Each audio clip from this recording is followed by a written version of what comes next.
I started playing Final Fantasy XIV Online back in the summer of 2023, a lot later than most. But as soon as the cutscene started and I saw Limsa Lominsa for the first time, I instantly fell in love with the game and the world around me. From the beautiful music, the sheer amount of quests and things to do, to how kind and helpful the community is, I knew immediately that I'd be spending a lot of time within this world. See, I spent the last 6 years of my life making content and playing a game within a community that is known for being pretty damn toxic. So you can imagine my reaction when I started playing a game where players weren't being horrible to each other. The Final Fantasy XIV community was honestly one of the selling points for me when I decided to make this my main game this year, and where I wanted to go forward with my content journey. Starting fresh, away from toxicity that I'm used to being around, where I'm just allowed to enjoy my passion and love for gaming. Besides the Final Fantasy XIV community, the other prominent selling point for me when it came to Final Fantasy XIV Online was the story. Now, I'll admit, A Realm Reborn at first, it left me bored. It was hard for me to get through during certain points, and I unfortunately found myself skipping dialogue just to get it over and done with. Now, this could honestly all be down to me having ADHD and being the most impatient person, but the storytelling was slow at first. Too slow for my liking anyway, so I decided to stop playing Final Fantasy XIV Online for about 3 or so months, since I felt burnt out with the main story and felt no real desire to finish A Realm Reborn if it was going to be that slow. Sure, there are plenty of things to do within Final Fantasy XIV. There's a ton of jobs that you can level up, dungeons, there's crafting. I was told by the person who bought me the game back in 2023 that the story was some of the best storytelling in gaming, and I got impatient because I wasn't seeing that great storytelling immediately. Again, very likely a personal issue, but it's what caused me to stop playing for a little while. However, at this point, despite not playing Final Fantasy XIV,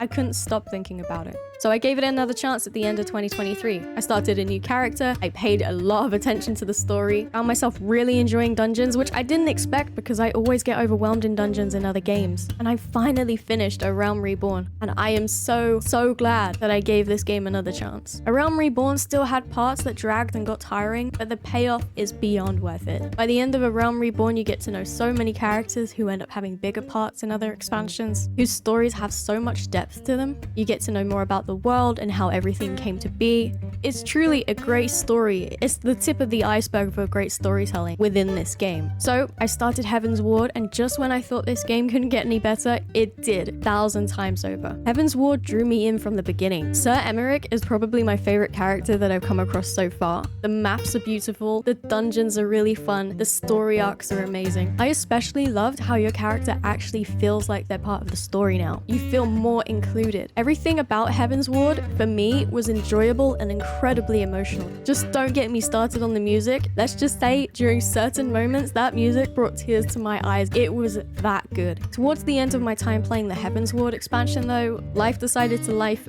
a little too hard, and again, I stopped playing Final Fantasy XIV. I pretty much stopped gaming altogether. I stopped streaming and making content like I mentioned that I used to do at the start of the video, and I took myself away from the creator and gaming space completely as well. It wasn't until August 2024 when I decided to open up Final Fantasy XIV again and continue where I left off during Heaven's Ward. So here I am, post Heaven's Ward, incredibly emotional, but getting ready to start the next expansion, Stormblood, and I thought to myself, this game, this amazing story is where I want to go next in my content journey. This is my introduction to my channel. I know I'm late to Final Fantasy XIV Online. I'm late to experiencing all of this, but I plan to make a lot more Final Fantasy XIV Online content. So with that being said, I'll see you in the next video.